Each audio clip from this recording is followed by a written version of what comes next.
What struck me first was this sentence. Several of the captives have gained renown as quick learners and creative performers. They were talking about the oceanarium lives of the slope-headed dolphins with the ridged teeth, Stenobradanesis.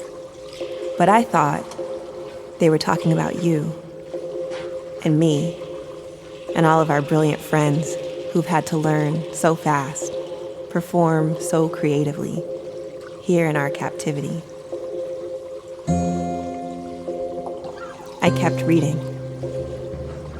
Quote, at Sea Life Park in Hawaii, a rough-toothed dolphin mother and a common bottlenose dolphin father produced a calf that lived for 4 years.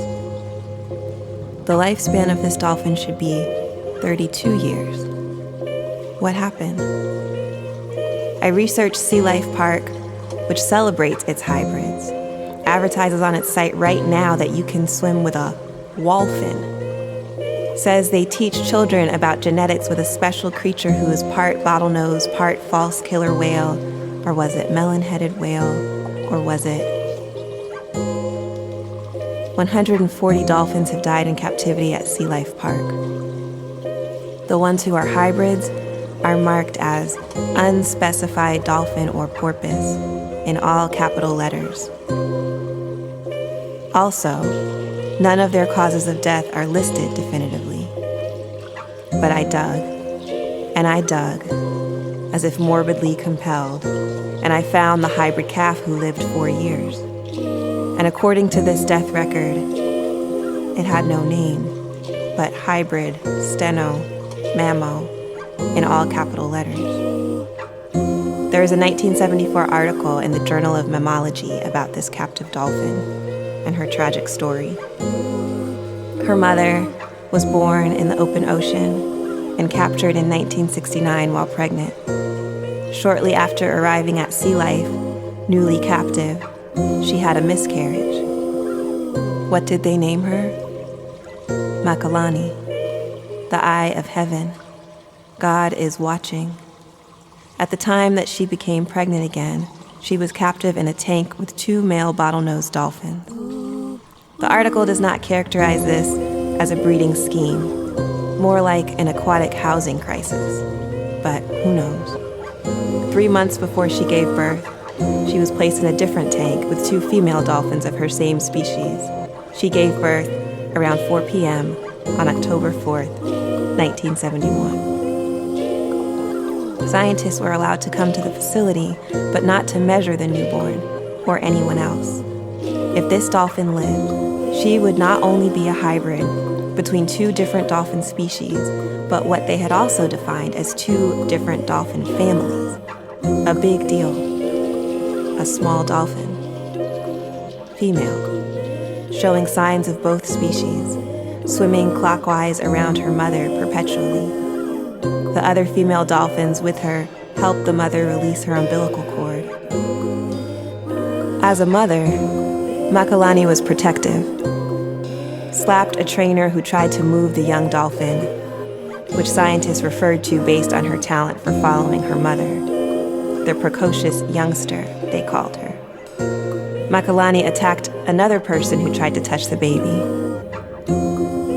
In Egypt, the name Makalani means she knows. What did she know? When the scientists concluded their several months of observation, they felt all signs were good. The dolphin was smart and well and protected. One day she would be a star performer at Sea Life Park.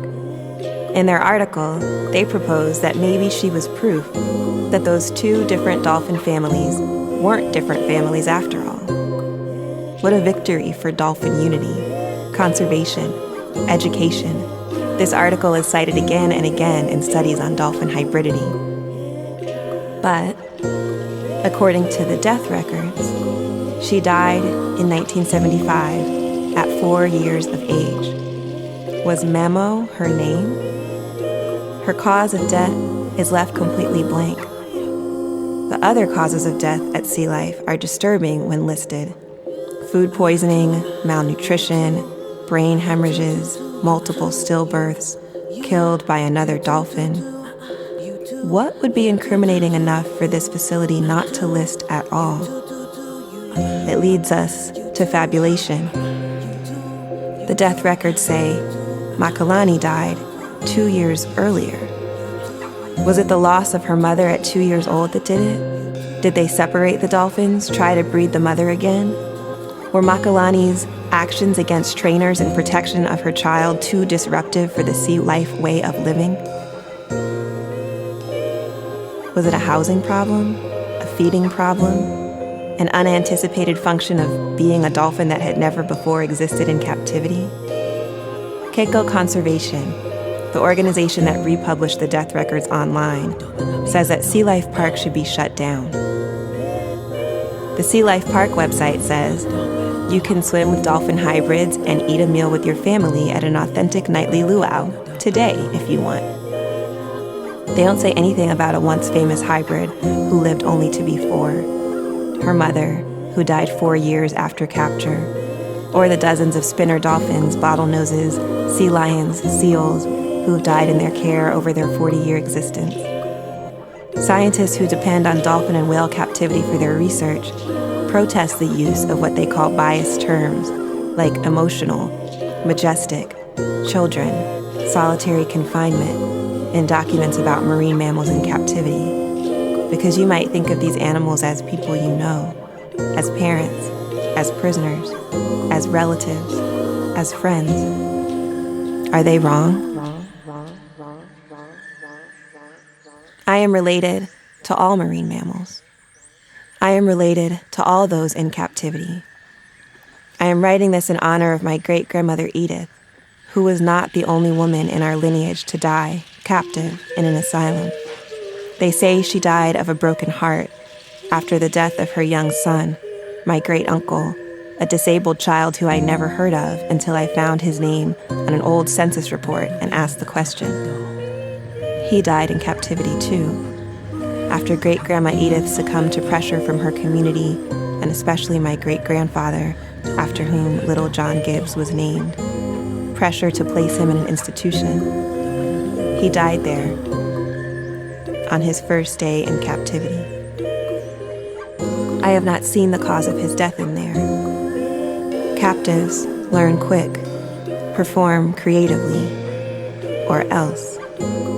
I am writing this for great-grandmother Edith, the artist, eye of heaven, in honor of what she knew, even if she couldn't act on it. I am honoring her as who she is, creator of the universe, source of all love, thwarted protector of a child like no one had seen before. Her love never ended. Her love lives right now, here, in my breathing. I would swim around her clockwise. I would show her how her love survived all of this time. In the quick-learning creatives who scream here in captivity, I am circling and circling her name.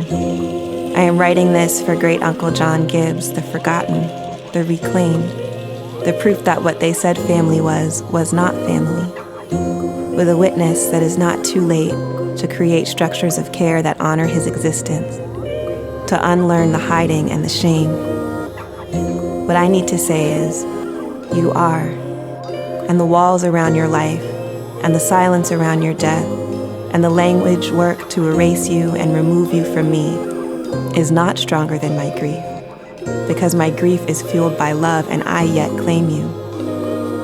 And I've come back for all the names I've never known, for you were stolen, and I am never far away from you, in fact. I am creator and creation, right here, the source of all love ever. I strike away the lies about you with my lungs and tears, my circles and slaps. Eye of heaven, you are watching, and I don't know everything, but yet I know.